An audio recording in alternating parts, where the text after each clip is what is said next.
Bismillahirrahmanirrahim. Assalamualaikum warahmatullahi wabarakatuh. Alhamdulillahirrabbilalamin. Segala puji bagi Allah, Tuhan semesta alam.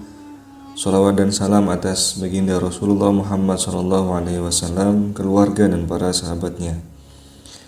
Baik saudaraku sekalian, kita sekarang masuk pada pembahasan bagian 17, halaman 115 dan halaman 118. Para wali akan segera mengetahui bahwa wujud singa dan macan yang ia lihat itu sama sekali bukanlah wujud yang berasal dari dunia ini, tetapi wujud dari dunia gaib. Binatang itu terbentuk dalam sebuah wujud dan memperlihatkan keindahan yang luar biasa.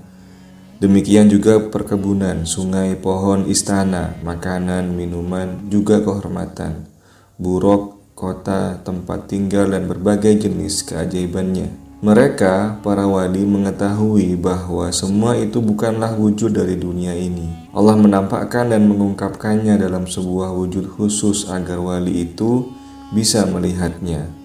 Dengan begitu, bisa dipahami sepenuhnya bahwa rasa takut, rasa aman, kebahagiaan, dan setiap tampakan spiritual itu berasal dari Allah semata. Ini adalah sebuah informasi bahwa memang Rumi itu percaya ada dunia lain, ada dimensi lain selain alam dunia ini. Dia juga percaya bahwa semua yang ada di dunia ini itu berasal dari dunia itu.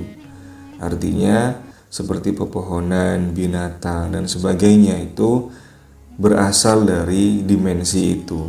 Maka sebenarnya dunia ini awal mulanya tidak ada apa-apa, tidak ada pohon, tidak ada binatang, tidak ada pegunungan, tidak ada tumbuhan. Kemudian Allah membuatnya ada dari ketiadaan, yakni diantarkan dari dimensi, dari berbagai macam dimensi itu kemudian melalui sebuah gerbang gaib sehingga kemudian dinyatakan sebagai pohon, dinyatakan sebagai hewan, dan sebagainya. Kemudian Allah menampakkan dan mengungkapkannya dalam sebuah wujud khusus agar wali itu bisa melihatnya. Maka sebenarnya awal mulanya ini semuanya adalah sebuah energi, bukan dalam sebuah bentuk nyata atau bentuk fisik. Disinilah kemudian Allah membuat proses yang dinamakan materialisasi, yakni merubah sesuatu yang semula imateri menjadi materi, yang semula berupa energi menjadi sebuah wujud. Maka dari itu sebenarnya rasa takut, rasa aman, kebahagiaan, dan setiap tampakan spiritual itu berasal dari Allah semata. Kalau kita pernah merasakan takut, merasakan bahagia, merasakan rasa aman, sebenarnya perasaan itu muncul dari tempat yang bukan di dimensi ini. Itulah yang dinamakan hidayah atau petunjuk. Hidayah itu langsung turunnya bukan ke otak tapi langsung ke hati. Karena hanya hati seorang muslim yang bisa mengakses Allah Subhanahu wa taala. Maka kalau kita merasakan takut dan bahagia, yang pertama kali bergetar itu bukan di daerah kepala tapi di daerah dada. Bahasa Al-Qur'annya adalah sodrok, alam nasroh laka sodrok, bukankah aku telah melapangkan dadamu. Maka di dada itulah tempatnya hati. Maka pertama kali ketika manusia itu bahagia, senang, takut, yang bergetar bukan kepalanya tapi hatinya. Jika hatinya sakit, bukan tugasnya adalah menata hati tapi menyembuhkan hati atau mengobati hati. Obat hati apa saja? Ada 5. Nah, silakan bisa dicari yang mungkin lagunya sering kita dengar, itulah obat hati sebenarnya. Mulai dari zikir malam, membaca Al-Quran dengan maknanya, berkumpul dengan orang soleh, perutnya harus lapar, dan sebagainya. Itu adalah salah satu dari obat hati. Manusia tidak pernah benar-benar menciptakan sesuatu. Yang ia lakukan hanya menggabung-gabungkan beberapa materi hingga menjadi sebuah benda yang baru.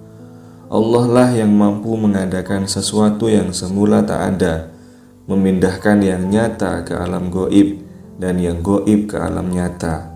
Maka semua yang kita miliki berasal darinya, pada akhirnya akan kembali padanya. Ini adalah konsep Inna lillahi wa inna ilaihi raji'un.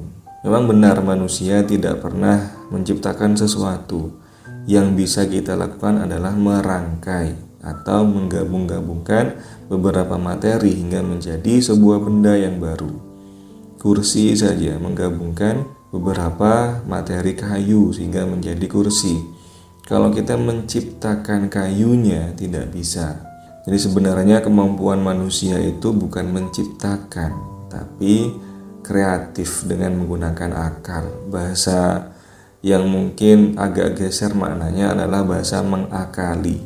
Mengakali itu sebenarnya maknanya adalah ada sebuah benda, kemudian kita akali sehingga dia menjadi benda yang baru. Tapi maknanya bergeser menjadi negatif. Mengakali maksudnya kita cerdik dalam melihat kesempatan-kesempatan yang membuat kita lebih aman atau lebih nyaman. Mengakali. Allah lah yang mampu mengadakan sesuatu yang semula tak ada, karena Dia Maha Pencipta. Dialah yang menciptakan hal-hal yang dari dasar kemudian berkembang menjadi lebih kompleks. Memindahkan yang nyata ke yang goib. Manusia dari nyata kemudian ketika badannya wafat, jiwanya kembali ke dimensi yang goib. Dan yang goib ke alam nyata, seperti yang disampaikan oleh Maulana di penjelasan yang tadi, bahwa perasaan kita dan benda-benda yang ada di sekeliling kita itu berasal dari alam goib yang kemudian Allah pindahkan ke alam nyata. Ketika kamu melihat sebuah masalah dengan benar, kamu akan melihat semua makhluk di bumi ini melakukan hal yang sama, beribadah kepada Tuhan. Yang fasik dan yang soleh, pendosa dan yang taat, setan dan malaikat. Misalnya para raja hendak mengetes hamba-hambanya dengan cara yang berbeda-beda, sehingga bisa melihat mana yang teguh dari mereka dan mana yang tidak, yang baik dan yang buruk, serta yang setia dan yang pembangkang.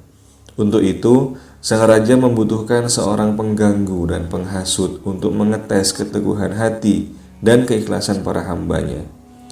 Tanpa adanya pengganggu dan penghasut ini, bagaimana mungkin keteguhan hati dan keikhlasan seorang hamba dapat ditentukan? Jadi, pengganggu dan penghasut ini sedang melayani raja, karena atas kehendak raja mereka bertindak. Dia mengirimkan angin untuk menunjukkan yang teguh dari yang tidak teguh, untuk memisahkan lalat dari pohon dan taman, sehingga lalatnya akan pergi dan elang tetap tinggal.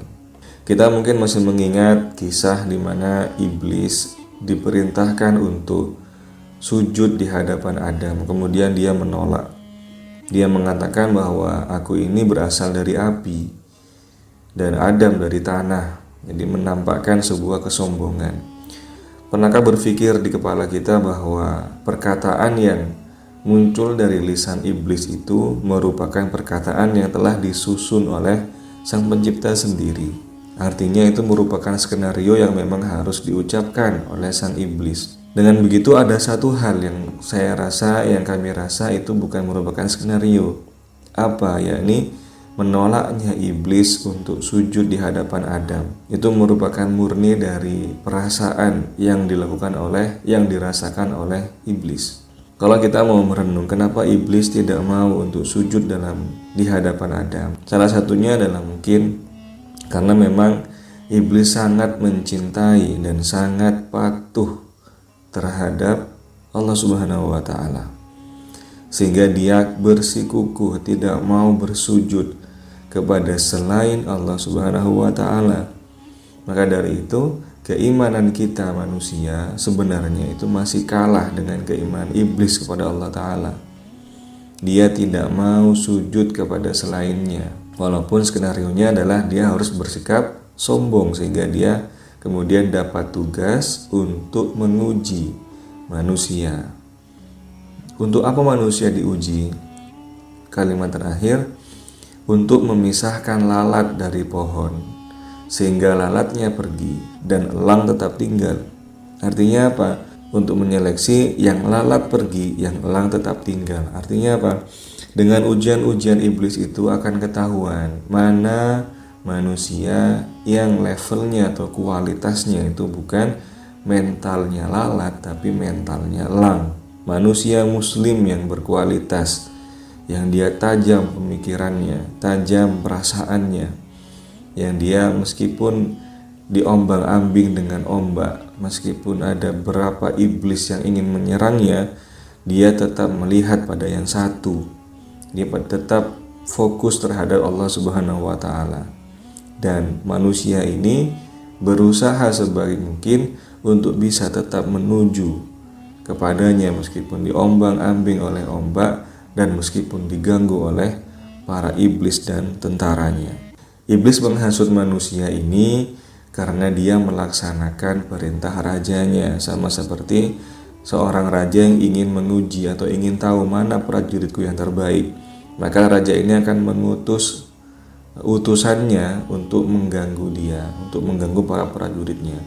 Mana prajurit yang tidak termakan oleh gangguan, itulah prajurit yang berkualitas. Manusia yang kuat bukanlah manusia yang bisa mengangkat beban yang sangat berat, tapi manusia kuat adalah manusia yang bisa menahan amarah dan nafsunya.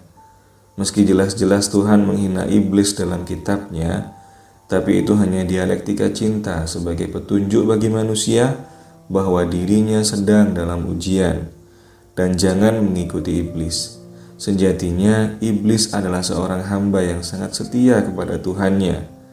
Dan semua ini demi seorang manusia, yakni Muhammad Shallallahu Alaihi Wasallam. Kalau kita mengetahui di surat Al-Baqarah, Bismillahirrahmanirrahim, wa idz qala rabbuka lil malaikati inni ja'ilun fil ardi khalifah qalu ataj'alu fiha may yufsidu fiha wa yasfiku dima wa nahnu nusabbihu bihamdika wa nuqaddisu lak. Ketika Allah ingin menciptakan khalifah di bumi, ada malaikat yang komplain, apakah engkau akan menciptakan manusia yang nantinya akan menumpahkan darah di muka bumi, sementara kami inilah yang ahli dalam bertasbih kepadamu. Bayangkan saja ternyata ada malaikat yang komplain ya. Selama ini kita mengetahui bahwa malaikat itu sami'na wa ta'na, taat terus sama Tuhannya. Tapi di surat Al-Baqarah itu ada malaikat yang komplain, bahkan dia membanggakan dirinya di hadapan Tuhan. Pertanyaannya adalah, siapa malaikat ini? Banyak penjelasan bahwa ternyata malaikat yang komplain ini adalah malaikat yang tertinggi di antara malaikat yang lain.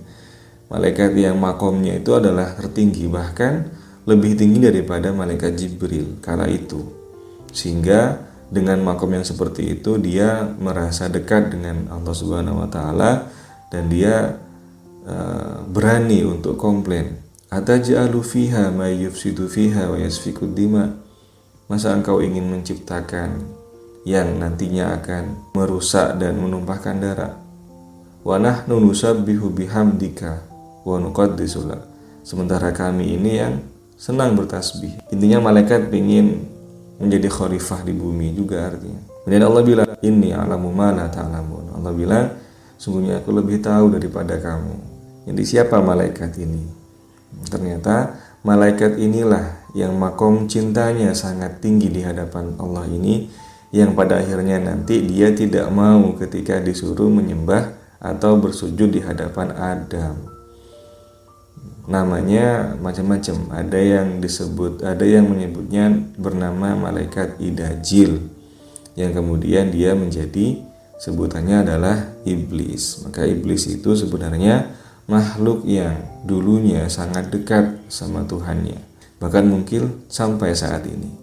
Baik, terima kasih banyak. Semoga penjelasan ini bisa menambah kemesraan kita kepada Sang Pencipta dan kekasihnya. Kurang lebihnya mohon maaf. Wassalamualaikum warahmatullahi wabarakatuh.